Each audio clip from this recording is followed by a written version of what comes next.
An outspoken cornerback. There's to be one heartbeat for one purpose. And poetry in motion. The karma we bring sings truth to the soul. It's A Way with Words today on Presents.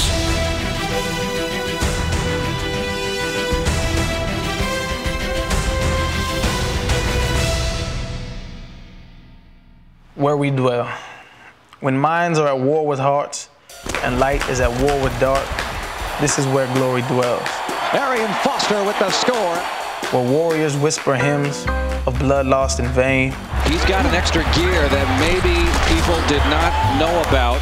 Where time twists and bends and echoes all our names. Arian Foster!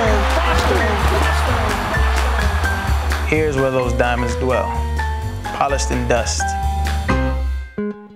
Arian Foster was a diamond covered in dust when his NFL career began.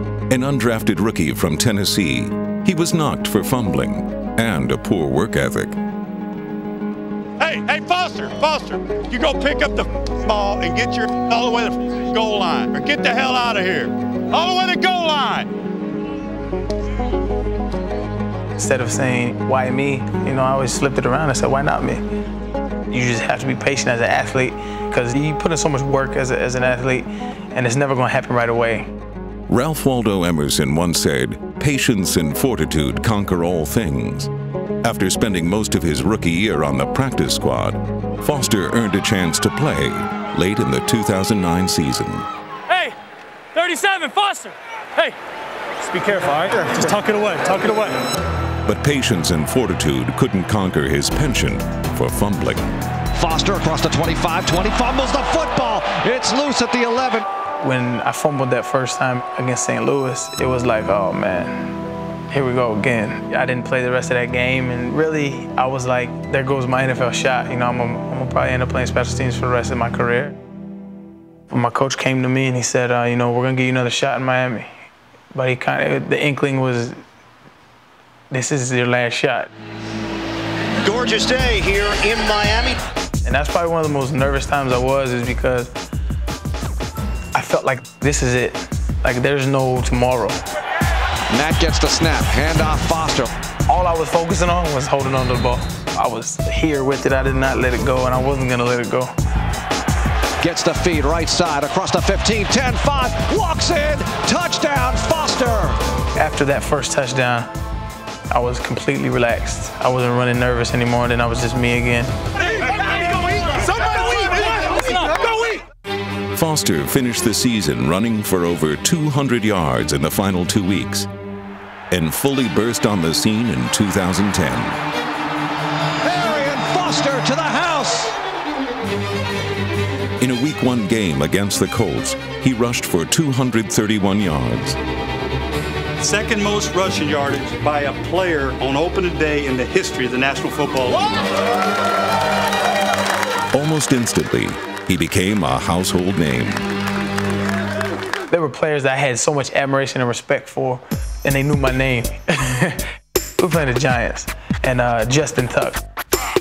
And I get tackled, and he goes, not today, Foster. And I'm like, wow, he knew who I was. Arian Foster, a year removed from the practice squad, led the NFL in rushing in 2010. He's in, touchdown Houston, touchdown Arian Foster! Exclamation point, Arian Foster, his third touchdown of the day. He was the first running back from Houston to lead the league since Earl Campbell back in 1980. The city hasn't had a ball carrier as poetic in motion since Campbell. And they haven't had a ball carrier as poetic in nature since Spencer Tillman. The potential of the human individual is infinite. Limitations are largely of habit and convention. Words are powerful, man. Growing up as a kid in North Tulsa, Oklahoma, I was the son of a missionary, and she imbued me with so much. Well, I think far too many people find themselves identifying with the great pessimist Schopenhauer, He said, a crust of bread, a corner to sleep in, a minute to smile, an hour to weep in, a pint of joy to a peck of trouble, and never laugh that the moans come double, and that is life. I see Adrian Peterson, I see Arian Foster like lit fuses racing to a point to explode.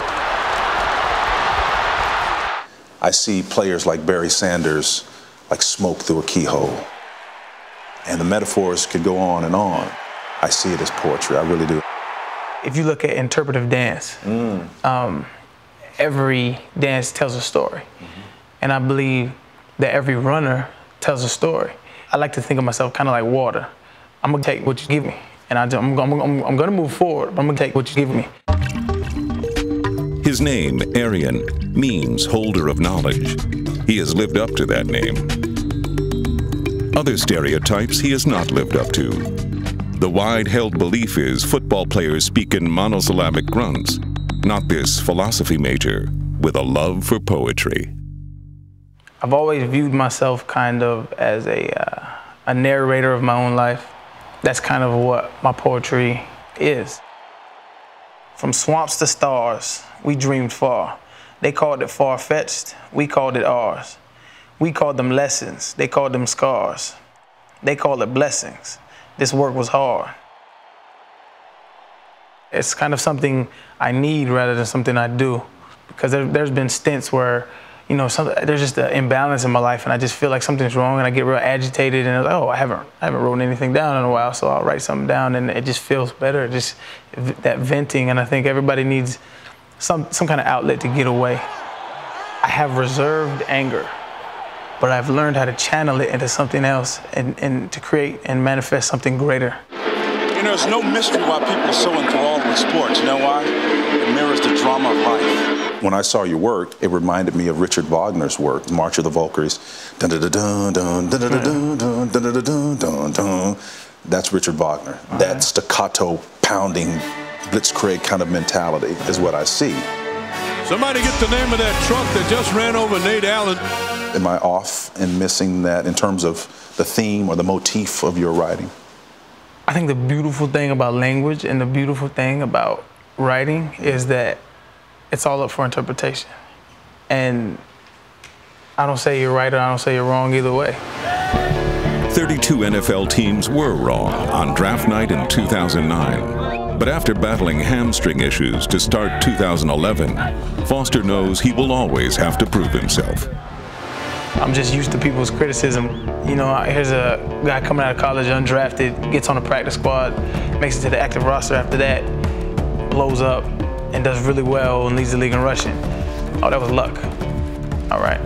You know, it's my story. It has been said patience is the art of hoping. It has paid off for Foster in his story. Now he hopes it rewards a fan base that has waited for it to be their turn. The city has not enjoyed NFL success since Tillman was last suiting up. I don't know what it's like for you, but for me, being drafted by the Houston Oilers, that's way back before they were the Tennessee Titans. Back in the day. Back in the day. You know, they were passionate about football. It was clear. But there's been tremendous disappointment. And of all the losses in Oiler history, this has got to rank as the most devastating. I do think that the fans today are anxious, but I think the reserve of, okay, we didn't have it for a long time, we should be grateful. I think that's starting to wear thin. Yeah. I think they're getting to the point where they want winners. I want to win for the city so bad, and I know the rest of my teammates do, but it's just going to take time, man. Houston needs a champion. I see how excited they are. I see how excited they get, and it gets me excited. I hope we're close, man. I know we are, and I just hope we can get there. The next chapter in Houston football is unwritten, but you can be certain the protagonist of this story will have something to say. The karma we bring sings truth to the soul, like kings mingling with pawns or soup in my bowl. We came from golden slums and makeshift drums, but our music made the spaceships come. Navigate our thoughts and sever our tongues, unbound by men, forever we run. Coming up, Charles Woodson's difficult journey to a world championship.